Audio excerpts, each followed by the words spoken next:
નમસ્કાર વિદ્યાર્થી મિત્રો, વિમલા વિદ્યાલય ઈ ક્લાસીસમાં આપનું હાર્દિક સ્વાગત છે. હું Yogesh Boka. Subject mathematics CCMATH 503 finding CF એટલે કોમ્પ્લિમેન્ટરી ફંક્શનની મેથડો આપણે અગાઉ ભણી ચૂક્યા છે અને એના એક્ઝામ્પલ પણ આપણે બે મેથડ માટે કરી ચૂક્યા છે.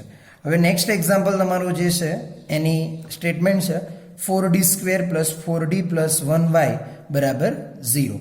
હવે આની અંદર શું છે તો કે તમારે આ એક્ઝામ્પલને સોલ્વ કરવાનો છે. કયો એક્ઝામ્પલ? તો 4d² + 4d + 1y = 0.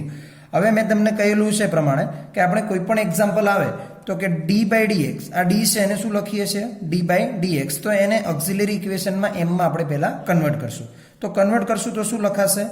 4m² + 4m + 1 = 0. અને આ તો કોનું ફોર્મેટ છે? તો 2m + 1 હોલ સ્ક્વેર = 0. આ જે તમારો એક્ઝામ્પલ છે એ કોના માટેનો છે? તો કે 2m + 1 હોલ સ્ક્વેર = 0. હવે તમને ખબર પડવી જોઈએ કે આપણે d - 1 હોલ સ્ક્વેર માટેનું ફોર્મ્યુલા જે છે એ આપણને અહીંયા મળ્યું છે. તો હવે એ ફોર્મ્યુલાનો યુઝ કરવા માટે શું કરવું પડે? તો કે 2m + 1 = 0. આપણે જો બંને સાઈડથી કેન્સલ કરશું તો 2m + 1 = 0. 2m + 1 = 0. એનો મતલબ કે m બરાબર -1/2 અને m બરાબર -1/2. ઓકે, તો આ તમારી ટ્વાઇસ થઈ. એનો મતલબ કે તમને બંને સરખા મળ્યા છે અને બંને સરખા મળે એનો મતલબ એવો થાય કે તમે સ્ક્વેર કરશો એટલે આ ફોર્મ્યુલાનો આપણે ઉપયોગ કરી શકશો. હવે આ ફોર્મ્યુલાનો ઉપયોગ કરવો હોય તો શું લખતા હતા? તો કે e⁻mx c1x + c2. ઓકે, આ રીતે આપણે ફાઇન્ડ કરતા હતા. તો e⁻mx c1x + c2 એ આપણે ફોર્મ્યુલાનો ઉપયોગ કરીએ. આપણે m ની જગ્યાએ શું છે? તો કે -1/2 છે. તો કે y બરાબર e⁻mx c1x + c2.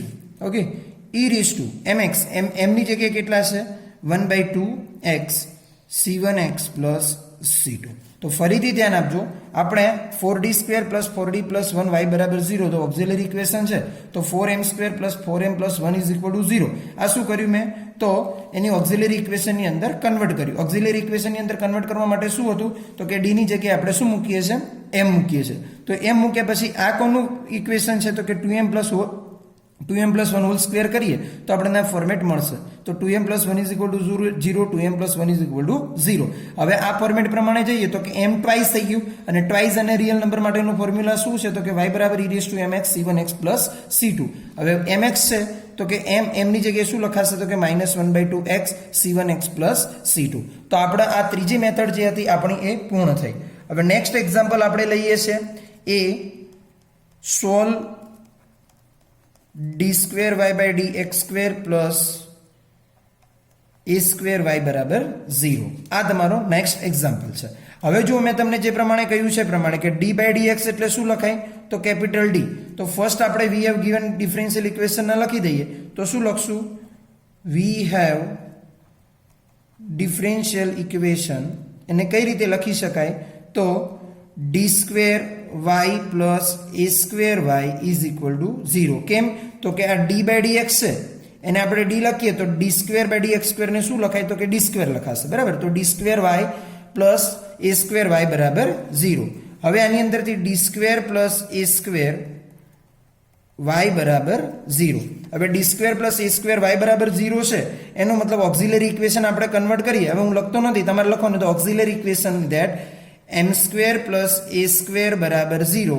therefore m² બરાબર -a². therefore m બરાબર ± ia. હવે તમને લાગ્યું કે કોમ્પ્લેક્સ આવ્યું. શું આવ્યું? કોમ્પ્લેક્સ. અને પાછું ટ્વાઇસ નથી, એક જ છે. ઓકે, તો કોમ્પ્લેક્સ અને ટ્વાઇસ છે તો આપણે શું કરશું હવે? તો કોમ્પ્લેક્સ અને ટ્વાઇસ આવ્યું છે એના માટેનું ફોર્મ્યુલા શું છે? તો કે d - m1 અને d - m2 હોય તો શું કરીએ છીએ? તો કે e⁻αx y બરાબર e⁻αx a cos βx + b sin βx. આ આપણું ફોર્મ્યુલા છે. તો આની અંદરથી આપણો આલ્ફા શું છે? તો 0. આલ્ફા શું છે? 0 અને બીટા a. તો ફોર્મ્યુલાની અંદર પુટ કરીએ. The solution is y = e⁻αx a cos βx + b sin beta x આપણું ફોર્મ્યુલા છે ઓકે તો e raise to alpha alpha અહીંયા શું છે 0 છે કેમ 0 છે તો તમે આને આવી રીતે લખી શકો 0 plus or minus i a તો આલ્ફા 0 છે તો e raise to 0x a cos beta x ની જગ્યાએ શું લખાશે cos ax b sin ax okay તો e રેસ ટુ 0x છે એની જગ્યાએ 1 લખાય એનો મતલબ કે a cos ax plus b sin ax આ તમારો શું થયો y થયો ઓકે તો આવી રીતે આપણે ફોર્મેટમાં મેળવવાનું છે તો ફરીથી ધ્યાન આપજો બંને એક્ઝામ્પલ આપણે ચારે મેથડના એક્ઝામ્પલ પૂર્ણ થાય છે કે એક મેથડ કઈ છે તો આપણે ફર્સ્ટ જોયું હતું કે જ્યારે તમારી જોડે સોલ્યુશન એક હશે ત્યારે જ્યારે તમારી જોડે રિયલ નંબરમાં સોલ્યુશન 2 હશે એ માટેનો એક્ઝામ્પલ આપણે 4d² 4d + 1 કરી દીધો છે next e raise to mx c1x + c2 આપણે કર્યું છે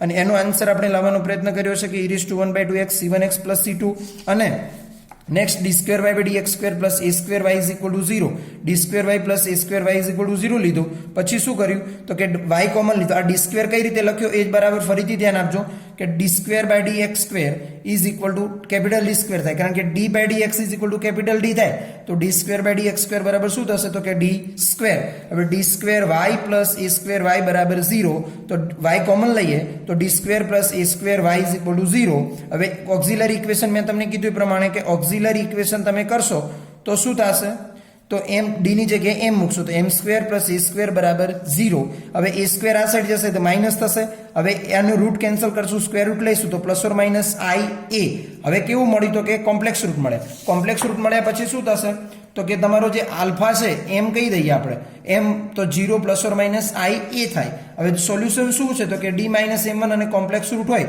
તો e raise to αx a cos βx + b sin βx એનું ફોર્મ્યુલા છે હવે એ ફોર્મ્યુલાનો જો આપણે ઉપયોગ કરીએ તો શું થશે તો કે y = e raise to αx a cos βx + b sin βx = e raise to 0x a cos x + b sin ax હવે તમારા માટે હોમવર્ક એક્ઝામ્પલ આપું છું એ તમારે હોમવર્ક એક્ઝામ્પલ કરી રાખવાના છે solve the example 8d² - 6d - 5y = 0 આ તમારો ફર્સ્ટ એક્ઝામ્પલ છે હવે સેકન્ડ એક્ઝામ્પલ તમારો જે છે એ આની અંદર તમે શું કરશો પહેલા એક્ઝામ્પલની અંદર તો તમારે પહેલા ચેક કરવાનું છે કે ઓક્ઝિલરી ઇક્વેશન તમારે પુટ કરવાનું d ની જગ્યાએ m પુટ કરશો પછી ફેક્ટર પાડશો તો તમારો આન્સર મળશે બીજો એક્ઝામ્પલ છે સોલ્વ d6 e6 y = 0 તો આ બંને એક્ઝામ્પલ તમારે કમ્પ્લીટ કરી રાખવાના છે એન્ડ થર્ડ એક્ઝામ્પલ છે solve d² - 2d λ + λ² μ² y = 0 okay તો આ ત્રણ એક્ઝામ્પલ છે તમારા હોમવર્ક છે આને થોડુંક ધ્યાન રાખજો d6 - e6 છે એટલે m⁴ થશે અને એ વેલ્યુ તમે પુટ કરશો એટલે તમારી વેલ્યુ મળશે 2λd + λ² + μ² y = 0 તો આ ત્રણ તમારા એક્ઝામ્પલ જે છે એ સોલ્વ કરીને રાખવાના છે હવે ફરીથી એકવાર તમને કહી દઉં છું કે d - m1 અને d - m2 અપ ટુ જો d - mn હોય તો એના માટે y બરાબર શું છે તો કે c1 e raise to m1x c2 e raise to m2x up to that અને બીજી ફોર્મ્યુલા શું છે કે તો d - m1² હશે તો આપણે હમણાં જ ભણ્યા કે e raise to ax c1x + c2 અને ત્રીજી ફોર્મ્યુલા કોમ્પ્લેક્સ માટે શું છે તો કે d - m1 અને d - m2 હશે કોમ્પ્લેક્સ માટે ઓકે તો કે y = e raise to αx a cos βx + b sin βx okay અને જો ટ્રાઈ જશે એટલે કે d - m² હશે તો y = e raise to αx a + bx cos βx + c + dx sin βx okay તો આ ચાર ફોર્મ્યુલા છે તમારે ફરીથી યાદ કરી રાખજો જેથી કરીને આપણે આગળના પર એક્ઝામ્પલ કરીએ ત્યારે આપણને કોઈ તકલીફ ન પડે તો આ તમારા હોમવર્કના એક્ઝામ્પલ જે છે એ તમારે બંને કમ્પ્લીટ કરી રાખવાના છે ત્રણે ત્રણ અને પછી જ્યારે મળશું ત્યારે આપણે ફરીથી એને ચેક કરશું તો ફરીથી આપણે નેક્સ્ટ લેક્ચરમાં મળીએ છીએ આભાર